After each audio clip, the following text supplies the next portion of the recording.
जल ही जल था। अब शिव पुराण दिखाते हैं आपको थोड़ा सा, उसमें ये क्या ज्ञान दे रहा है, अपने जन्म से पहले की जो जानकारी ये दे रहा है वो कहां से लाया, ये आपको स्पष्ट होगी। वो कहां से लिया, इसने परमात्मा से सुनी थी, लेकिन उसमें कुछ अपना खिचड़ी, कुछ परमात्मा से प्राप्त ज्ञान को अज्ञान अज्ञान मिला के हमारे में पेश कर दिया। अब देखिए ये शिव पुराण दिखाते हैं आपको, गीता प्रेस गोरखपुर से प्रकाशित, संपादक हनुमान प्रसाद पोदार ओनली, और ये वही गीता प्रेस गोरखपुर से प्रकाशित है। अब इसके हम 98 पृष्ठ पाते हैं, शिक्षित शिव पुराण 98 पृष्ठ पे।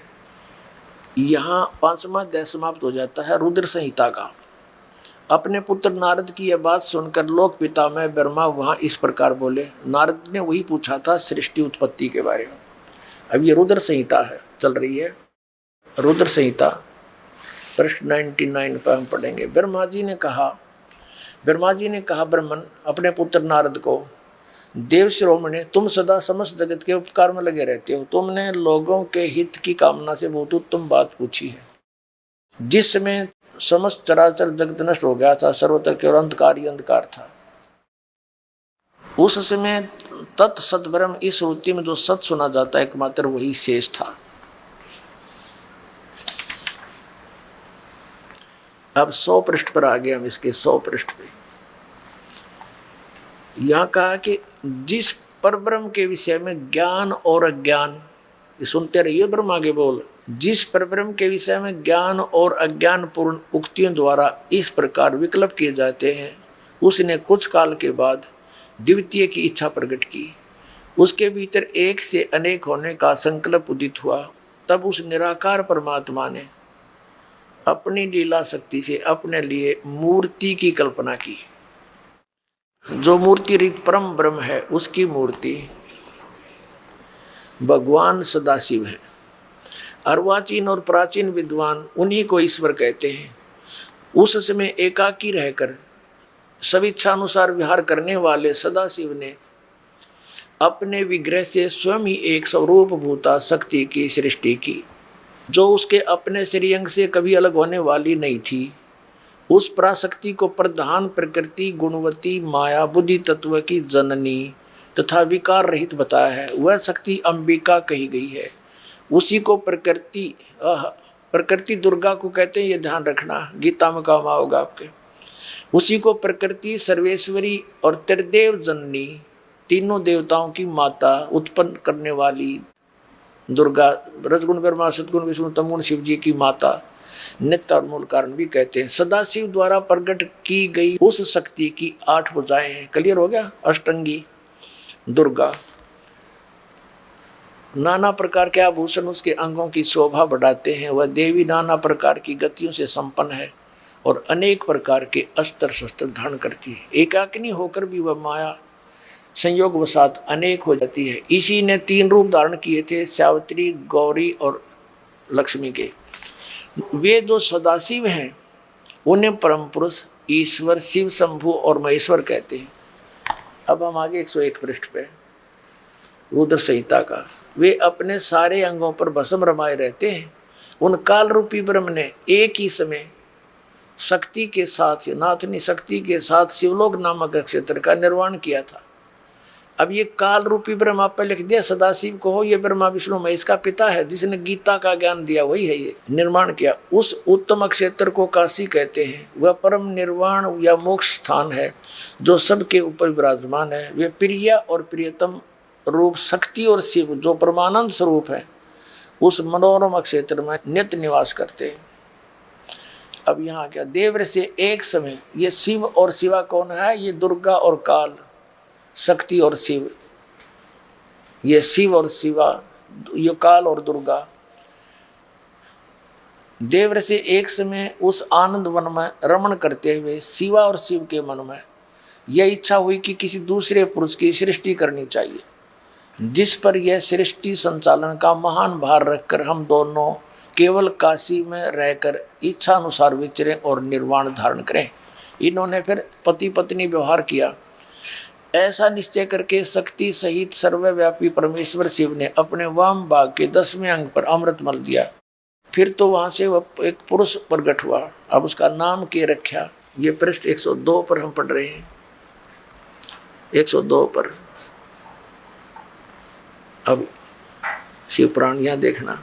शिव ने कहा, वत्स बेटा, व्यापक होने के कारण तुम्हारा विष्णु नाम विख्यात हुआ। ये तो सिद्ध हो गया कि दुर्गा और काल रूपी ब्रह्म से और दुर्गा के पति पत्नी व्यवहार से विष्णु जी का जन्म हुआ, जो इसका बेटा हो गया इन दोनों का। अब ब्रह्मा जी कहते हैं इसी प्रकार मेरी भी उत्पत्ति उन दोनों ने की। अब देखो, अब ये छठा अध्याय समाप्त हो गया। रुद्र संहिता का ये 7वां यहाँ प्रारंभ होता है।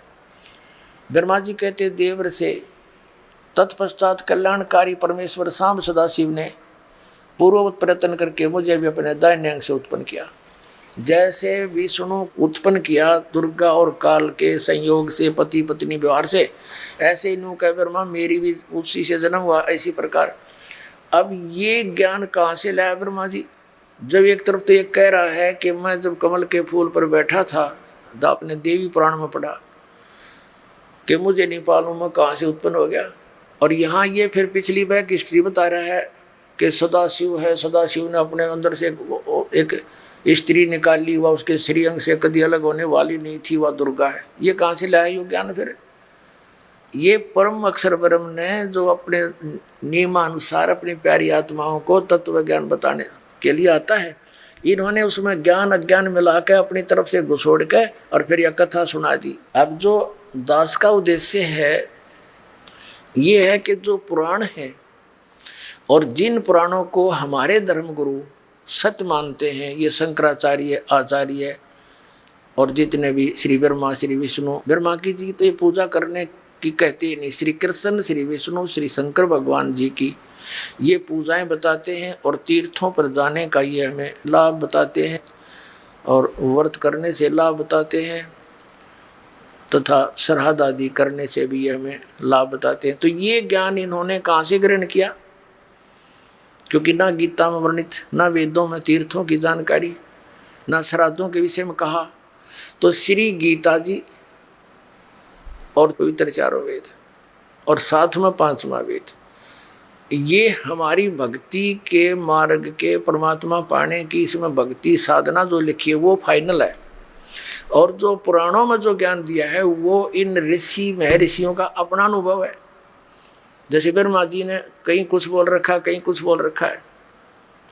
तो ब्रह्मा जी को जब ज्ञान ही नहीं, उसको जन्म से पूर्व की बात का मैंने पता ही नहीं, तो फिर कहाँ से लाया ये ज्ञान? ये परमात्मा ने इसको बताया था, उसमें से कुछ मिला मिलो का इन्होंने ये तो बता दिया कि मेरी भी जन्म उस तो होया। तो इसको किसी ने बताया तेरा जन्म उस तो होया? पिताजी बता दे तो दूसरी बात, इनको अपने पिता का पता नहीं कहाँ है वो। तो ये कहते हैं सदाशिव। वो सदाशिव कौन है?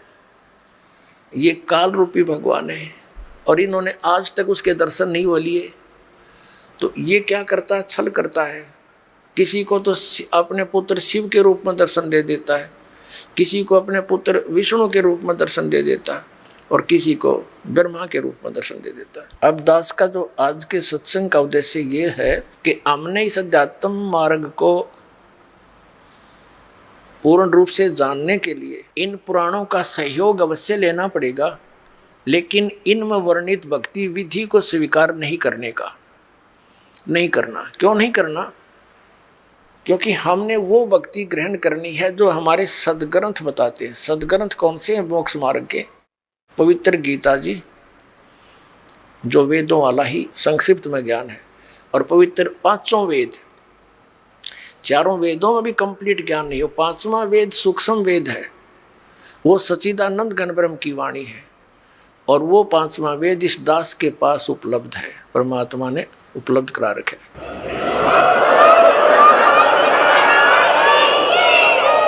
5वें वेद में कंप्लीट स्पिरिचुअल नॉलेज यानी पूर्ण अध्यात्म ज्ञान है और 4 वेदों और गीता जी के अंदर ज्ञान कंप्लीट नहीं है, लेकिन रॉन्ग नहीं है, गलत नहीं है। जैसे मैट्रिक तक का जो सिलेबस होता है 10वीं तक का, वो गलत नहीं होता लेकिन पूर्ण नहीं है।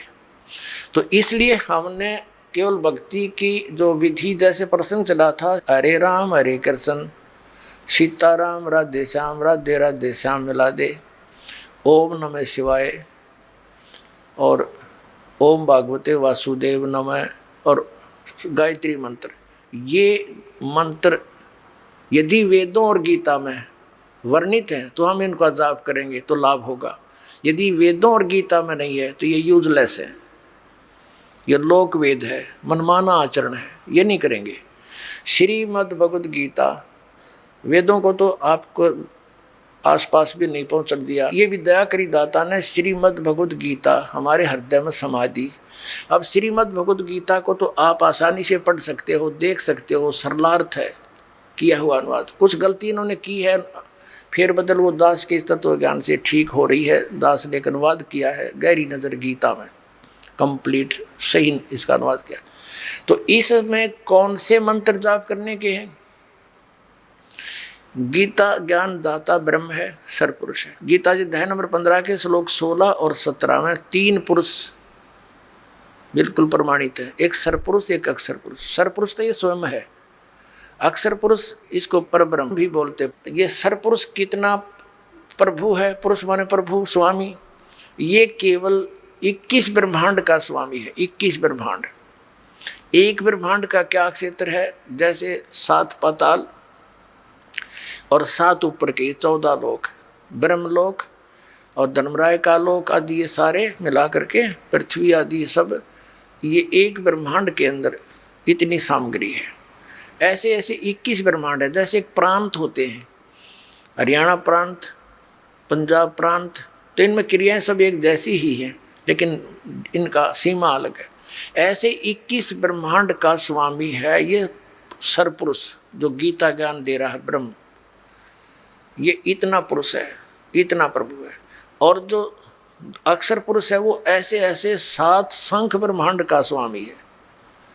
और तीसरा जो परम अक्षर ब्रह्म है, 8वें अध्याय के गीता के 8वें अध्याय के 1 के उत्तर प्रश्न के उत्तर में अर्जुन ने पूछा कि किम तत्परम, उसके उत्तर में 8वें अध्याय के 3रे श्लोक में कहा कि वो परम अक्षर ब्रह्म है। तो वो परम अक्षर ब्रह्म जो है वो असंख्य ब्रह्मांड का स्वामी है, ओवरऑल कंट्रोलर है सबका।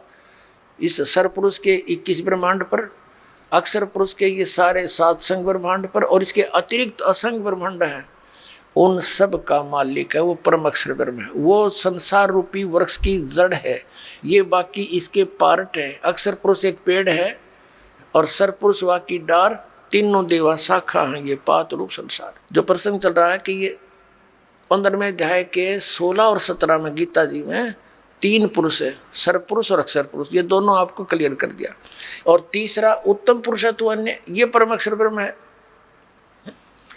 तो इनके जैसे गीता ज्ञानदाता अपने विषय में गीता जी अध्याय नंबर 8 के श्लोक नंबर 13 में कहता है, ओम इति एकाक्षरम ब्रह्म व्यवहारण मामनुसमण यह प्रयाति तजम देहम स याति परमाम गति।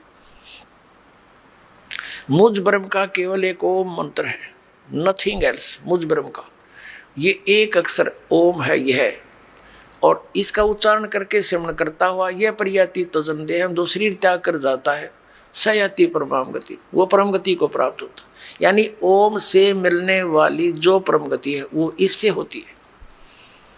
ओम से क्या होती है? ब्रह्म लोक प्राप्ति। ब्रह्म लोक में गए हुए प्राणी भी वापस आते हैं। 8वें अध्याय के गीता जी के 16वें श्लोक में स्पष्ट किया है कि ब्रह्मलोक पर्यंत सब पुनरावृत्ति में है, वहां गए हुए प्राणी भी जन्म मृत्यु के अंदर आते हैं। तो एक तो हमने ये ओम मंत्र लेना है, इसके अंदर गीता जी के अंदर केवल ओम मंत्र जाप का है, नथिंग एल्स। ना हरे राम हरे कृष्ण, ना सीताराम राधे श्याम, ना ओम नमः शिवाय। तो ये लोक वेद के मंत्र हैं, दंत कथा है, ये आउट ऑफ सिलेबस है, ये मोक्ष मार्ग नहीं, ये तो हमारा नाश मार्ग है आत्मा का। और फिर गीता जी अध्याय नंबर 17 के श्लोक नंबर 23 में उसमें लिखा है, ओम तत्सत इति निर्देश ब्रह्मण त्रिविध समर्थ है। ब्रह्मण माने सचिदानंद गण ब्रह्म, यानी परम अक्षर ब्रह्म को पाने का। ये ओम मंत्र सहित ये 3 मंत्रों का जाप करना पड़ेगा। ओम तत्सत, तत् और सत्य सांकेतिक है। ये ओम तो सरपुरुष का और तत् ये अक्षर पुरुष का, ये सांकेतिक है तत्व, और सत ये परम अक्षर पुरुष का। इन तीनों भगवानों की, तीनों प्रभुओं की हमने मजदूरी करनी पड़ेगी। या साधना है। साधना पूजा में नहीं आती, साधना मजदूरी है, मेहनत है। जैसे हमने हैंडपंप लगाना है, हमारा उद्देश्य क्या है हैंडपंप के लगाने का? हमारा पूज्य जल है। और वो जो क्रिया है, हैंडपंप लगाना, बोकी मारनी, पाइप लगानी, फिर ऊपर नलका लगाना, तो ये सारी जो साधना है या मजदूरी है या साधना है, प्रोसेस है। और उद्देश्य क्या है? हमारा जो इष्ट है वो तो जल है। तो हमारा जो उद्देश्य है इस साधना का परम अक्षर ब्रह्म की प्राप्ति है, यानी पूर्ण मोक्ष प्राप्ति है। हमारा जो उद्देश्य लक्ष्य है वो सतलोक जाना है, उस स्थान पर जहाँ जाने के बाद साधक लौटकर कभी वापस नहीं आते। उसके लिए 3 मंत्र की मजदूरी है। ओम सरपुरुष का, तत् ये सांकेतिक है, दास बताओगा, ये अक्षर पुरुष का मंत्र है, और सत ये परम अक्षर ब्रह्म का है। इन तीनों मंत्रों की हमने मजदूरी करनी है। इससे हम परमात्मा प्राप्ति करेंगे, यानी उस सनातन परम धाम को प्राप्त करेंगे। उस परम अक्षर ब्रह्म की शरण में चले जाएंगे जहाँ में परम शांति प्राप्त होगी, और फिर लौट कर कभी नहीं आएंगे। तो उसके लिए 18वें अध्याय के 66वें श्लोक में गीता ज्ञानदाता कहता है, सर्वधर्मान परित्यज्य, मेरे सतर के ओम नाम का जाप मुझे छोड़ दे। उस 3 मंत्र मत है वो मुझे छोड़ दे मेरे में, और फिर तू एकम शरणम व्रज, फिर उसकी शरण में जा। क्योंकि हम क्या करते रहे, ओम नाम के जाप का कमाई करके हम ब्रह्मलोक में चले जाते, वहाँ देवता बन जाते। वो पुण्य समाप्त होते ही फिर वापस पटक देते, पाप के भोगने के लिए धक्के खाते, गधे कुत्ते सुर बनते। तो अब हम इसके उस ओम नाम का प्रतिफल नहीं लेंगे, इसके किसी ब्रह्मलोक में जाके हम इसको दे देंगे, संभाल तेरा यूँ कर्जा और हमें कर्ज मुक्त कर। तो फिर ये हमें छोड़ देगा सब पापों से। ये जो दुखी कर गधे कुत्ते बनाता है, सर्वधर्मान परित्यज्य माम, ये खुद कहता है मेरे सतर के जो धार्मिक पूजा है ओम नाम का जाप, और ये यज्ञ आदि तो बताए जाते हैं। ये यज्ञों की जानकारी भी गीता जी के 3रे अध्याय में है, वो भी बताएंगे आप। तो ये मेरे सतर की है, मुझे छोड़ दे और फिर उसकी शरण में जा। और ये अज्ञानी कहते हैं, श्री कृष्ण कह रहे हैं मेरे में छोड़कर मेरी शरण में आ जा। अब छोड़ कर उसकी शरण में आओ, क्योंकि वो तीनों कहना चाहिए था, इंक्लूडिंग आ जा मेरी शरण में, सबके साथ आ जा। यूँ कह मुझ में छोड़, परित्यज्य माम, मुझ में छोड़कर एकम शरणम व्रज, उसकी शरण में जा। तो पुण्यात्माओं, ये है वो अध्यात्म ज्ञान। और इसको समझने के लिए आपने बड़ा धैर्य से काम लेना पड़ेगा, क्योंकि आपके अंदर तो अज्ञान भरा पड़ा है अभी, और उस अज्ञान का नाश करने के लिए इस ज्ञान की आवश्यकता है। इसको बड़े धैर्य से सुने, और प्रमाण आपके समक्ष है। सब सद्गुरु जिनको हम श्रद्धार्य मानते हैं उनमें प्रमाण दास दिखा होगा, तो आपको दृढ़ विश्वास हो जाओगा। बोलो सतगुरुदेव। परम पिता परमात्मा पूर्ण ब्रह्म सर्व सृष्टि रचनहार कबीर देव कबीर साहेब जी की असीम कृपा से आप पुण्यात्मा ये सत्संग सुन रहे हैं। ये आध्यात्मिक संपूर्ण ज्ञान सुन रहे हैं। इसके अंदर आप जी को अपने सद्ग्रंथों में छुपे हुए गूढ़ रहस्यों का ज्ञान होगा।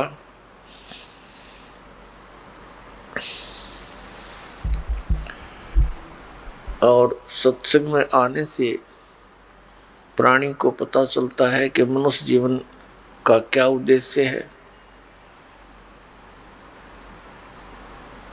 सत्संग के अंदर बहुत ही पुण्यकर्मी प्राणी ही आया करते हैं। सत्संग में पता चलता है कि मानुष जन्म पाके जो नहीं रटे हरि नाम, और जैसे कुआं जल बिना बनवाया क्या काम।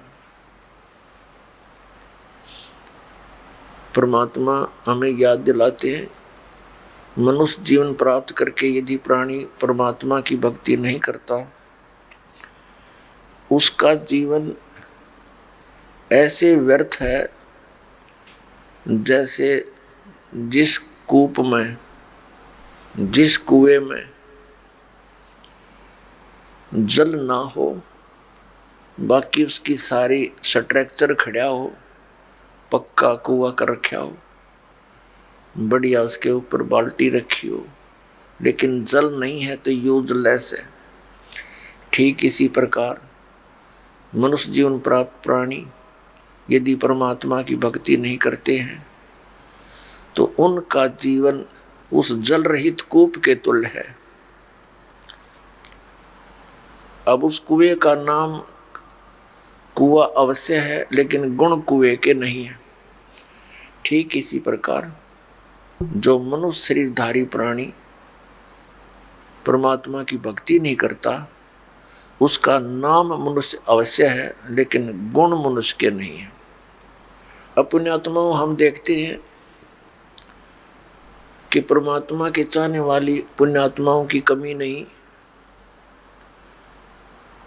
जहां भी जिस संत के पास देखते हैं लाखों की संख्या में ये पुण्यात्मा कल्याण कराने के लिए कल्याणार्थ वहां पहुंच जाते हैं। और जो भी वो गुरुदेव साधना बताते हैं, क्रियाएं बताते हैं, वो श्रद्धालु पूर्ण श्रद्धा के साथ करते हैं। और जो बिल्कुल भक्ति नहीं करते उनकी भी कमी नहीं। पुण्यात्मा जो भक्ति बिल्कुल नहीं करते वो तो बिल्कुल अपना मनुष्य जीवन का नाश कर ही रहे हैं। साथ में जो भक्ति कर रहे हैं और शास्त्र विधि त्याग कर मनमाना आचरण करते हैं, अज्ञानी गुरुओं के पास बैठे हैं, तो वो भी बहुत बड़े धोखे में हैं। वो भी अपना जीवन नाश कर रहे हैं। तो पुण्यात्मा परमात्मा के पाने के लिए प्रयत्नशील प्राणी इस बात से परिचित होता है कि परमात्मा गुरु के बिना नहीं मिल सकता, इसलिए गुरुओं की आवश्यकता पड़ी। और गुरु बनाने के लिए हम इन महापुरुषों के पास पहुंच गए। पुण्यात्माओं, भक्ति करते हैं कितने, बहुत बहुसंख्या के अंदर, विशेषकर भारतवर्ष में बहुसंख्या के अंदर साधक साधना कर रहे हैं। चाहे कोई मंदिर में जाकर, चाहे कोई व्रत रख के हनुमान का की चालीसा पढ़ के, या कोई भगवान शंकर श्री कृष्ण जी की भक्ति करके, या कोई तीर्थ आदि पर जाकर कोई ना कोई साधना वो कर ही रहा है, या फिर कोई गुरु बना के। और हम देखते हैं इतनी बहुसंख्या में जहां भक्ति कर रहे हो इंसान, तो एक विशेष परिवर्तन होना चाहिए समाज के अंदर, लेकिन कोई परिवर्तन नहीं। प्रत्येक बुराई बढ़ती जा रही है, हाहाकार मच रहा है। तो इसका कारण क्या है? इसका कारण है जो साधनाएं भक्तजन कर रहे हैं उनसे उनको परमात्मा से मिलने वाली राहत प्राप्त नहीं हो रही, जिस कारण से वे उन्हीं बुराइयों को करना प्रारंभ कर देते हैं जो एक भक्त ने नहीं करनी चाहिए। वो कौन कौन सी बुराइयां हैं? शराब पीना, मांस खाना, और धनी बनने के लिए रिश्वत लेना, और टेंशन समाप्त करने के लिए गुटी लगाना। तो जिस कारण से बुराई बढ़ रही है, घट नहीं रही।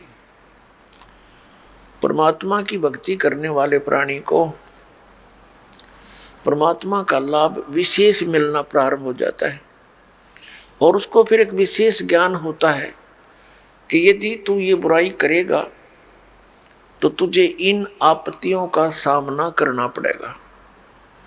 फिर वो इस डर से उन बुराइयों को नहीं करेगा कि ये पाप है, और फिर परमात्मा उसको एक विशेष लाभ देगा। पुण्यात्माओं, जैसे राजा लोगों को हम बहुत शक्तिशाली मानते हैं, उनके ऊपर भी कोई आपदा आती है तो वो भी संतों के पास ही जाकर उसका निवारण करवाते हैं। तो इससे क्या सिद्ध हुआ कि कोई ऐसी शक्ति है जो हमें एक विशेष लाभ राहत दे सकती है।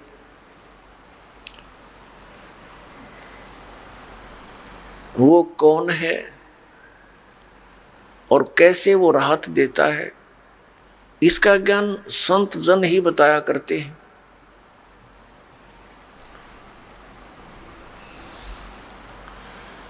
तो पुण्यात्माओं, आप जी को सत्संग प्राप्त नहीं हुआ, और जिसको आप सत्संग जानकर ग्रहण किए हुए हो वो कोरा ज्ञान है। क्योंकि जो हमारे सदग्रंथों में प्रमाण नहीं है तो वो शास्त्र विरुद्ध ज्ञान है, शास्त्र विरुद्ध साधना है, उसका कोई लाभ नहीं। अब पहले क्या कारण रहा कि हमारे जो धर्म गुरु थे वो संस्कृत अवश्य जानते थे, लेकिन अध्यात्म ज्ञान शून्य था उनका। वे तत्व ज्ञानहीन थे और हैं अभी तक। हमारे धर्मगुरु कौन है? आचार्य, शंकराचार्य और अन्य मंडलेश्वर, ये सब हमारे धर्मगुरु हैं। ये संस्कृत के तो विद्वान थे, व्याकरण भी इनकी अच्छी दुरुस्त है, लेकिन अध्यात्म ज्ञान बिल्कुल नहीं। अपने आत्माओं, ये हमारे धर्म गुरु, हिंदू धर्म के, पवित्र हिंदू धर्म के ये आदरणीय धर्म गुरु हमें जो भी ज्ञान देते हैं, समझाया करते थे, समझाते हैं, बताते हैं, वो कहते हैं कि हमने इनको सदग्रंथों से, वेदों से, पवित्र वेदों से, पवित्र श्रीमद् भगवत गीता से और पवित्र पुराणों से ये ज्ञान तुम्हें सुनाया है। तो हम यही मान बैठे थे कि ये संस्कृत के विद्वान हैं, हमारे सभी सदग्रंथ संस्कृत में लिपिबद्ध हैं, और ये जो ज्ञान दे रहे हैं वो बिल्कुल सही और शास्त्रों वाला ही है। लेकिन अब इस दास को पता चला, क्योंकि इस दास की आंखें बन गई, वो तत्व ज्ञान वाली आंखें दुरुस्त हो गई। पहले हमारे पूर्वज, हमारे जो पहले के जो माता पिता, दादा दादी, कई पीढ़ियां जो हमारे हिंदू धर्म के थे, सभी के वो श्रद्धालु थे, अशिक्षित थे, और इन धर्म गुरुओं ने जो भी क्रियाएं बताई वो सिर दड़की बाजी ला के और पूरी श्रद्धा से करते रहे। तो पुण्यात्माओं, आज हम इस योग्य कर दिए परमात्मा ने कि हम इन सदग्रंथों को अब स्वयं देखेंगे।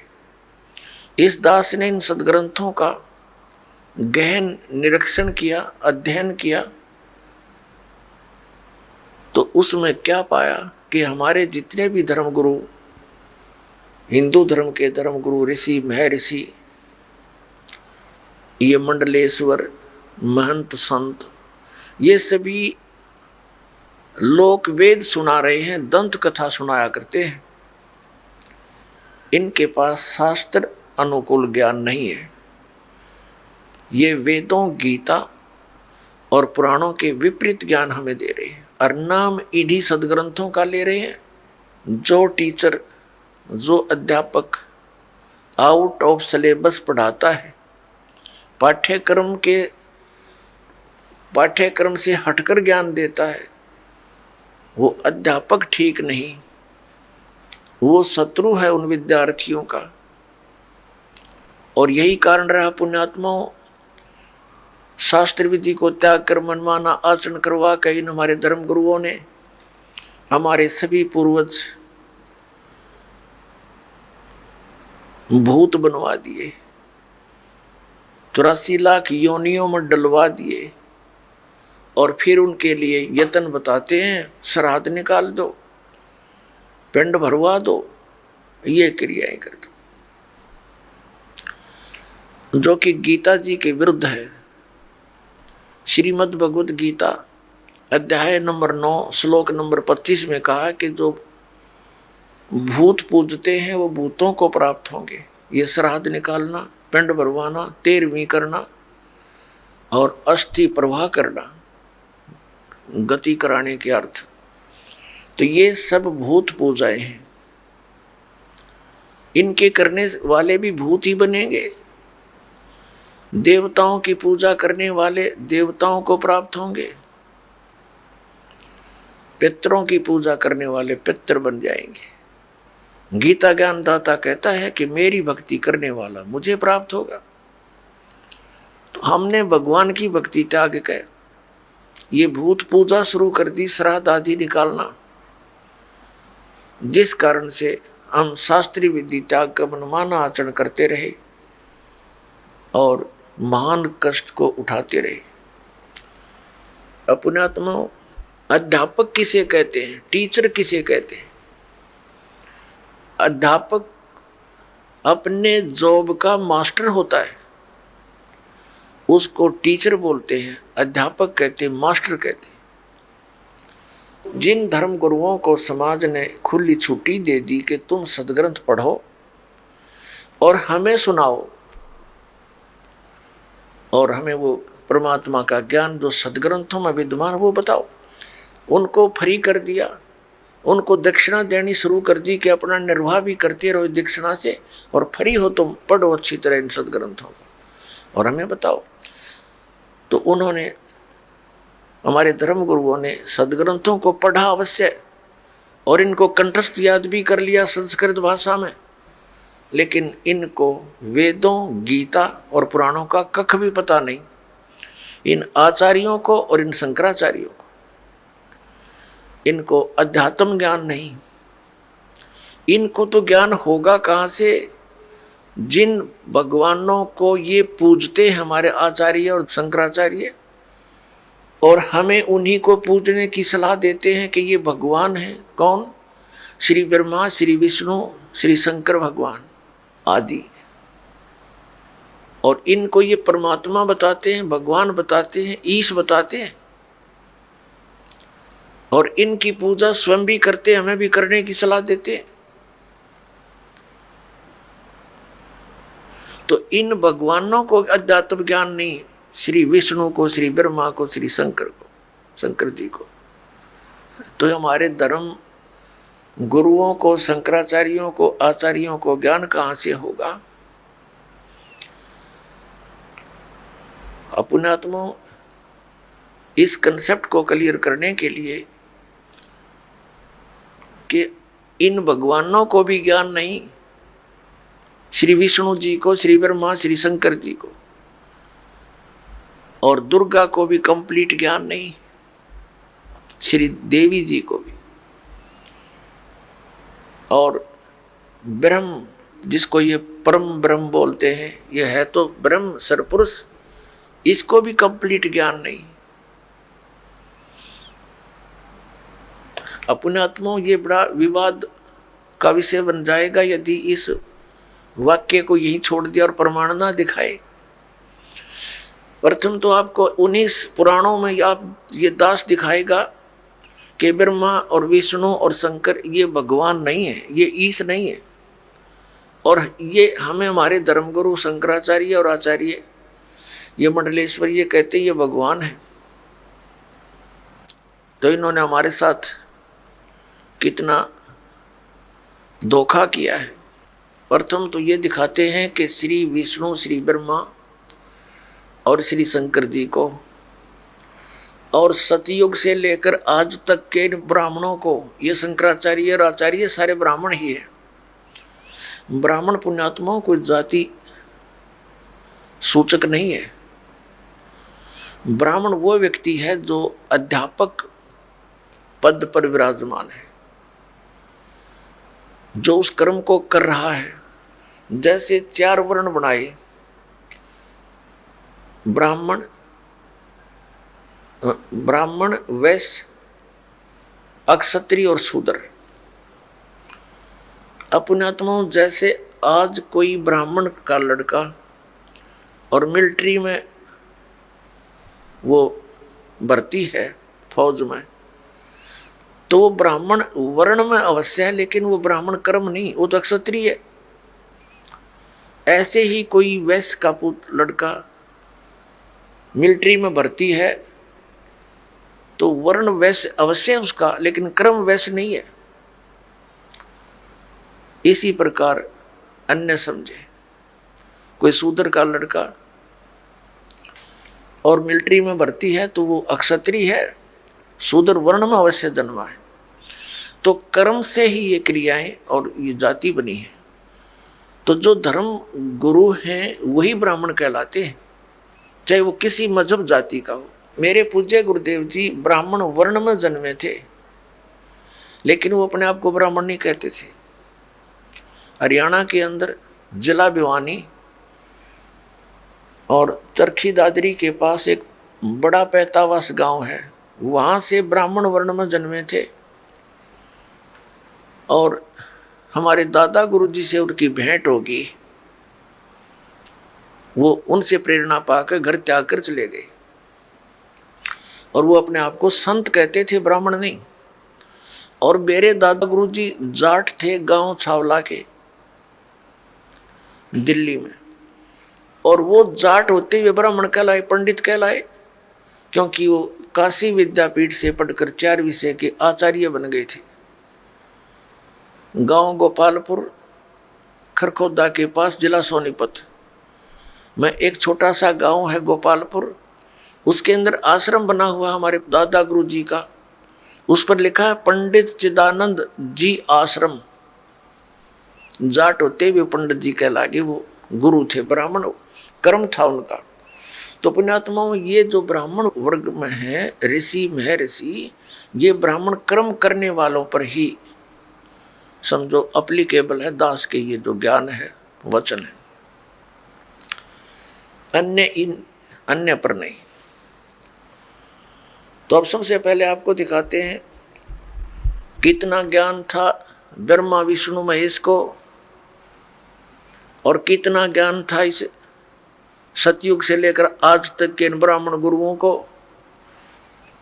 आपके रूबरू कराते हैं उन्हीं पवित्र सदग्रंथों में। पुण्यात्माओं, परमात्मा का पाना बहुत ही आसान है, मोक्ष भी बहुत ही सिंपल है, क्योंकि यह साधना बहुत सीधी सादी है। हमें ज्ञान न होने से हमारे कोई इन्होंने गलत मार्गदर्शन कर दिया, जिस कारण से हम परमात्मा नहीं प्राप्त कर सके, मोक्ष प्राप्ति नहीं हुई। सबसे पहले आप जी को श्रीमद् देवी भागवत से ये प्रमाणित किया जाएगा कि श्री विष्णु जी को, श्री ब्रह्मा जी को, व्यास जी को, नारद जी को ये कितना ज्ञान था, ये देखना। श्रीमद् देवी भागवत सचित्र मोटा टाइप, केवल हिंदी, गीता प्रेस गोरखपुर से प्रकाशित है। श्रीमद् देवी भागवत, संपादक हनुमान प्रसाद पोदार, चिमनलाल गोस्वामी। प्रकाशक एम मुद्रक हैं, गीता प्रेस गोरखपुर, गोविंद भवन कार्यालय, कोलकाता का संस्थान। ये इनके फैक्स और फोन नंबर। ये देखिएगा 28 नंबर पृष्ठ पे, ये पहला स्कंद है, संक्षिप्त देवी भागवत पहला स्कंद। नारद जी ने कहा, ये नारद जी और व्यास जी की गोष्ठी हो रही है।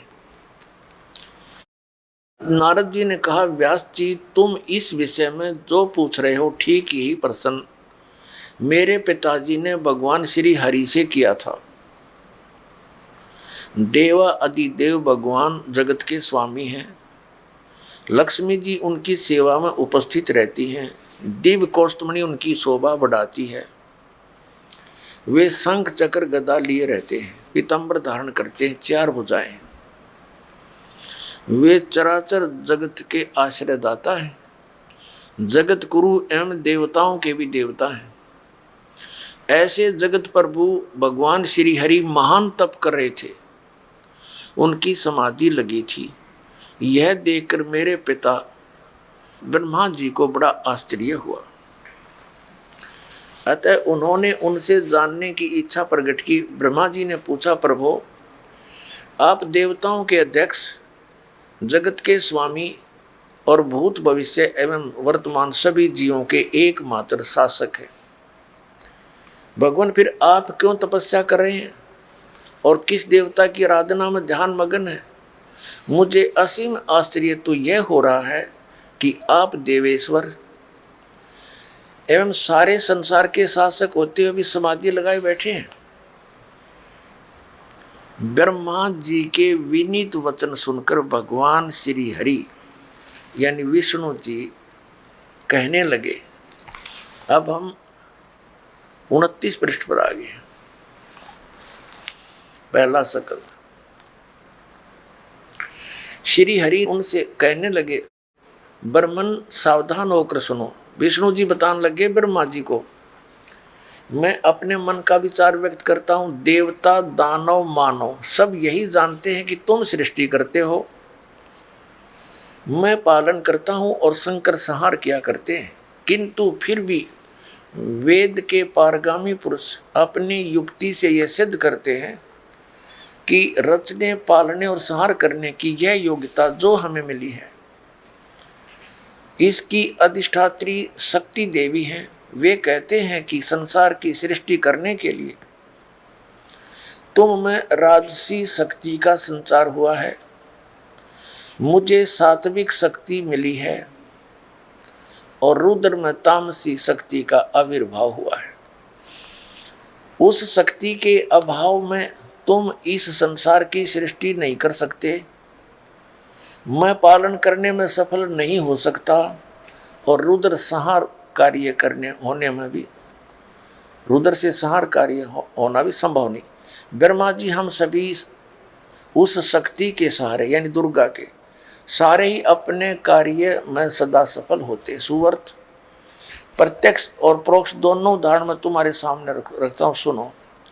यह निश्चित है कि उस शक्ति के अधीन होकर ही मैं इस शेष नाग की सैया पर सोता और सृष्टि करने का अवसर आते ही जाग जाता हूँ। मैं सदा तप करने में लगा रहता हूँ, उस शक्ति के शासन से कभी मुक्त नहीं रह सकता। मैं सदा तप करने में लगा रहता हूँ, ये ध्यान रखना। उस शक्ति के शासन से कभी मुक्त नहीं रह सकता। कभी अवसर मिला तो लक्ष्मी के साथ सुखपूर्वक समय बिताने का सौभाग्य प्राप्त होता है। मैं कभी तो दानवों के साथ, राक्षसों के साथ युद्ध करता हूँ। अखिल जगत को भय पहुंचाने वाले दैत्यों के विकराल शरीरों को शांत करना मेरा परम कर्तव्य हो जाता है। और यहाँ कमाल कर दिया विष्णु जी ने अपने अध्यात्म ज्ञान का। मुझे सब प्रकार से शक्ति यानी दुर्गा जी के अधीन होकर रहना पड़ता है। उन्हीं भगवती शक्ति का मैं निरंतर ध्यान किया करता हूँ। ब्रह्मा जी मेरी जानकारी में इन भगवती शक्ति से बढ़कर दूसरे कोई देवता नहीं। अब ये है श्री विष्णु जी के आध्यात्मिक ज्ञान का निष्कर्ष। श्री विष्णु जी कह रहे हैं कि मैं श्री दुर्गा जी से ऊपर किसी भगवान से परिचित नहीं हूँ। मेरे अध्यात्म ज्ञान में यह सबसे बड़ी देवता भगवान है। अपना तुम आपने इसी लेख में पढ़ा, श्री नारद जी विचलित, श्री व्यास जी विचलित। ब्रह्मा जी के ज्ञान को इन्होंने बताया ही है कि ब्रह्मा जी विष्णु जी को जगत गुरु, देवेश्वर, सारे संसार के पालन करता, उत्पत्ति करता सब कुछ बता रहे हैं। और ये क्या निष्कर्ष दे रहे हैं विष्णु जी कि मैं तो दुर्गा के अधीन हूँ और घोर तप करता हूँ। उस ये तप करके क्या करते हैं, बैटरी चार्ज कर लेते हैं, फिर राक्षसों के साथ लड़ते हैं, फिर इनकी बैटरी डिस्चार्ज हो जाती है, सिद्धियों से लड़ते हैं और फिर ऐसे चार्ज करते हैं। अब विष्णु जी ने तो बता दिया कि दुर्गा से ऊपर मैं किसी को नहीं जानता, मैं दुर्गा की भक्ति करता हूँ। और हमारे धर्म गुरुओं से जब कोई प्रश्न किया जाता था कि श्री ब्रह्मा, श्री विष्णु, श्री शिव जी ये किसकी भक्ति करते हैं, ये कहा करते थे, कुछ तो कहते थे कि अपने स्वरूप का ध्यान करते हैं। कोई कहता था कि शंकर भगवान श्री राम की पूजा करता है और श्री राम शंकर जी की पूजा करता है, और कोई कहता कि नहीं ये किसकी पूजा करते हैं, ये तो स्वयं है। अब आपके समक्ष है कि श्री विष्णु जी दुर्गा जी की पूजा कर रहे हैं और इनको सुप्रीम पावर बता रहे हैं, सुप्रीम गॉड, सबसे बड़े भगवान देवता। अब दुर्गा जी क्या बताती है, इसके भी दो वचन सुनते हैं। ये देखिएगा 7वां स्कंद संक्षिप्त देवी भागवत 562 पृष्ठ पे। यहाँ देवी के द्वारा हिमालय को ज्ञानोपदेश ब्रह्म स्वरूप का वर्णन। श्री देवी जी क्या कहती है, श्री देवी जी कहने लगी, पर्वतराज अब मैं तुझे ब्रह्म के बारे में जानकारी, पहले तो इसने अपने बारे में बताया, लेकिन फिर कहती है नहीं, उस ब्रह्म का क्या स्वरूप है यह बतलाया जाता है, जो प्रकाश रूप सबके अत्यंत समीप में स्थित हृदय रूप गुहा में स्थित होने के कारण गुहाचर नाम से प्रसिद्ध है और महान पद अर्थात परम प्राप्य है। वह समस्त प्रजा के ज्ञान से परे है, अर्थात किसी की बुद्धि में आने वाला नहीं है, यह तुम जानो। जो परम प्रकाश रूप है, जो सूक्ष्म से भी अत्यंत सूक्ष्म है, जिसमें संपूर्ण लोक और उन लोकों में निवास करने वाले प्राणी स्थित हैं, वही यह अक्षर ब्रह्म है, वही सबके प्राण है, वही सबकी वाणी है और वही सबका मन है। वह यह परम सत्य और अमृत अविनाशी। हम 563 पृष्ठ पा रहे हैं, 7वां स्कंद पढ़ रहे हैं।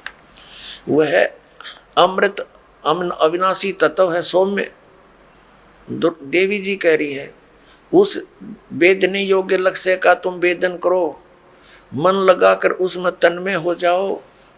सौम्य उपनिषद में कथित महान अस्त्र रूप धनुष लेकर उस पर उपासना द्वारा तीक्ष्ण किया हुआ बाण संधान करो और फिर भावानुगत चित्त के द्वारा उस बाण को खींचकर उस अक्षर रूप ब्रह्म को ही लक्ष्य बनाकर वेदन करो।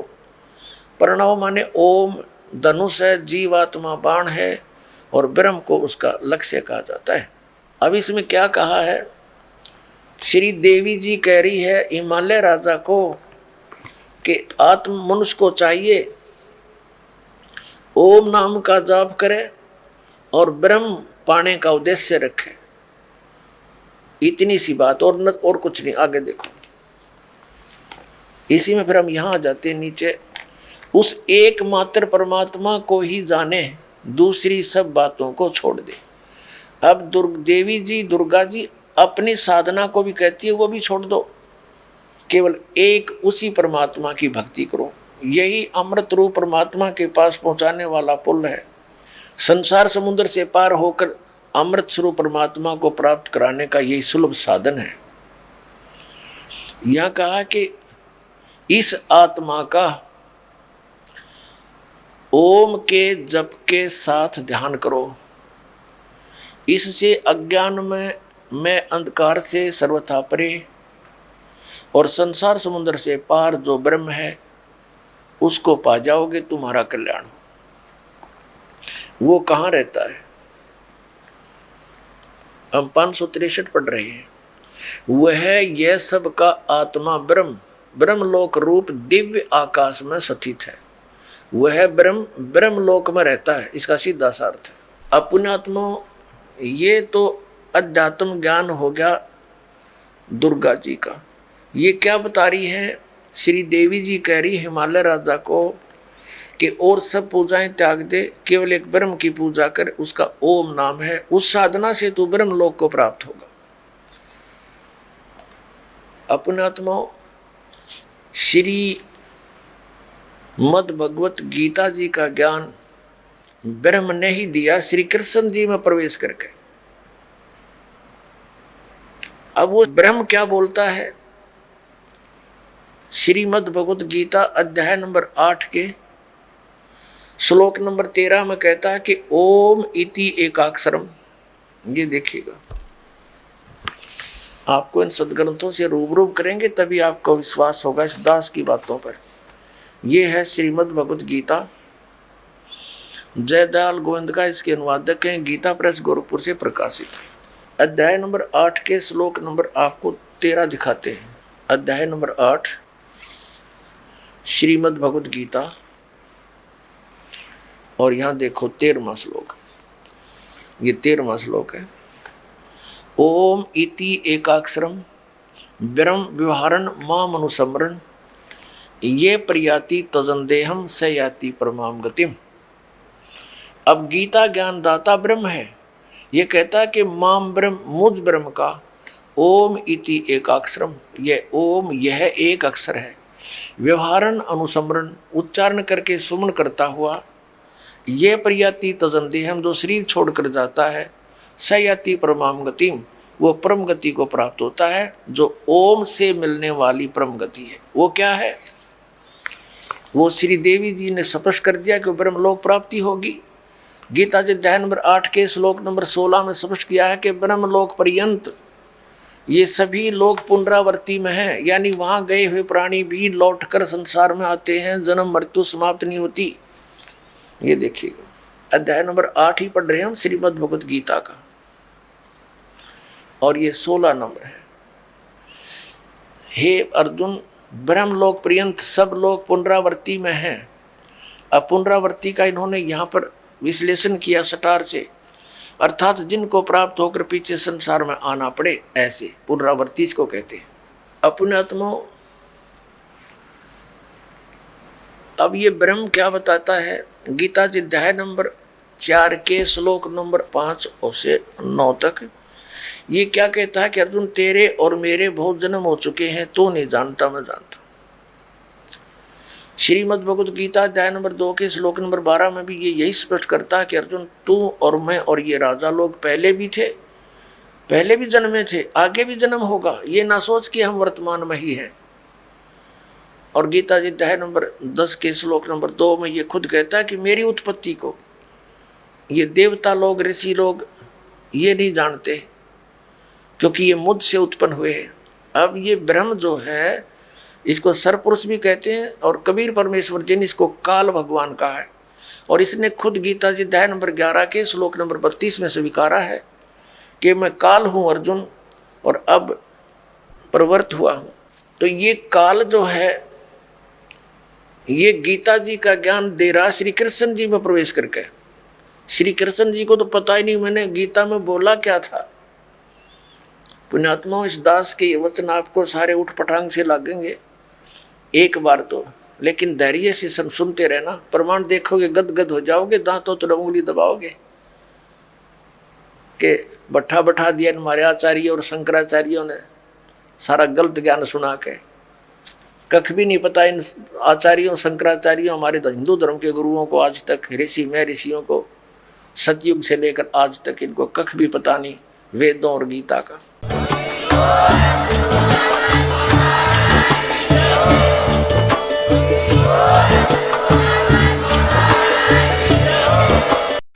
संत रामपाल जी महाराज जी से नाम दीक्षा लेने के लिए इन नंबरों पर कॉल करें।